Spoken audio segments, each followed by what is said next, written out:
नमस्कार, भारत मंच पर आपका बहुत स्वागत है। प्रस्तुत है आज यानी 8 जून 2020 की महत्वपूर्ण खबरों का बुलेटिन। कोरोना महामारी की रोकथाम के लिए लगाए गए लॉकडाउन के बीच 75 दिन बाद सोमवार से राजस्थान में hotel, restaurant, shopping mall, club, सभी वाइल्ड लाइफ सेंचुरी खुल गए हैं।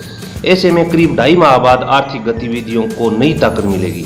हालांकि राजस्थान में धर्मस्थल अभी 30 जून तक बंद रहेंगे। स्कूल, कॉलेज, मैरिज गार्डन भी पहले की तरह बंद रहेंगे।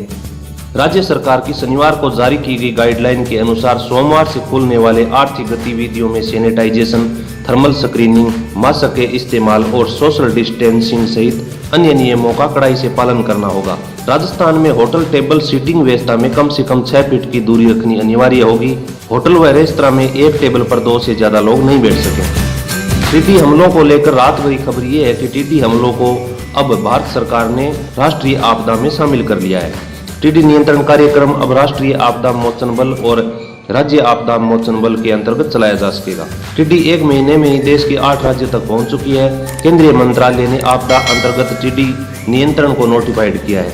एनडीआरएफ और एसडीआरएफ नियमों के मुताबिक टिड्डी नियंत्रण के लिए वाहन किराए पर करना, स्प्रे माउंटेन ट्रैक्टर लेना, पेस्टिसाइड छिड़काव, वाटर टैंक और पादप सुरक्षा के लिए पेस्टिसाइड खरीद भी शामिल की गई है। एक वित्तीय वर्ष में एसडीआरएफ को दिए गए बजट में से 25% तक टिड्डी नियंत्रण पर खर्च किया जा सकेगा।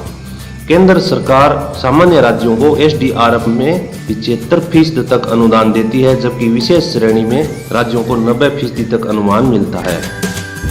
संशोधित केंद्रीय मोटर व्हीकल एक्ट लागू होने के बाद अब कुछ प्रावधान भी बदले जा रहे हैं।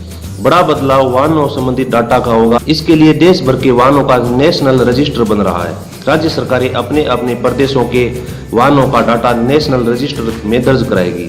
एक्ट में प्रावधान आने के बाद इसे कानूनी मान्यता मिल सकेगी। करीब 1 महीने बाद इसे लागू कर दिया जाएगा। इसके अलावा इस एक्ट में और बदलाव किए गए हैं, जैसे लर्निंग लाइसेंस की अवधि 1 माह बढ़ाई जाएगी। ई रिक्शा के संचालन में 10 दिन तक प्रशिक्षण लेना अनिवार्य होगा। डीलर पॉइंट रजिस्ट्रेशन जरूरी होगा। 60 दिन पहले ही वाहन के लिए रजिस्ट्रेशन का रिन्यूअल कराना होगा तथा वाहन में बदलाव के लिए ऑनलाइन अनुमति लेनी होगी। इस रजिस्टर से फायदा ये होगा कि अभी तक राज्यों के वाहन की जानकारी वाहन और सारथी सॉफ्टवेयर में दर्ज थी।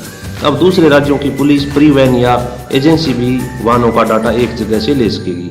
वाहन मालिक देश में चल रहे अपने वाहन के परमिट, पेनल्टी, लोन सहित अन्य जानकारी ऑनलाइन देख सकेंगे। दूसरे राज्यों में वाहन ले जाने के लिए एनओसी की जरूरत नहीं होगी। परमिट आसानी से नेशनल रजिस्टर पोर्टल के जरिए मिल सकेगा। तेल कंपनियों ने 80 दिन बाद पेट्रोल और डीजल के दाम रविवार को बढ़ा दिए। जयपुर में पेट्रोल 66 पैसे से महंगा होकर 78 रुपये 46 पैसे हो गया और डीजल 61 पैसे की बढ़ोतरी के साथ 70 रुपये 95 पैसे प्रति लीटर हो गया। लॉकडाउन और कच्चे तेल के दामों में अस्थिरता के कारण कंपनियां दाम नहीं बढ़ा रही थी। 80 दिन बाद इन कंपनियों ने पेट्रोल और डीजल के दामों में वृद्धि कर दी है। तो ये था आज का बुलेटिन। इसी प्रकार डेली अपडेट पाने के लिए आपके अपने चैनल भारत मंच को यूट्यूब पर सब्सक्राइब जरूर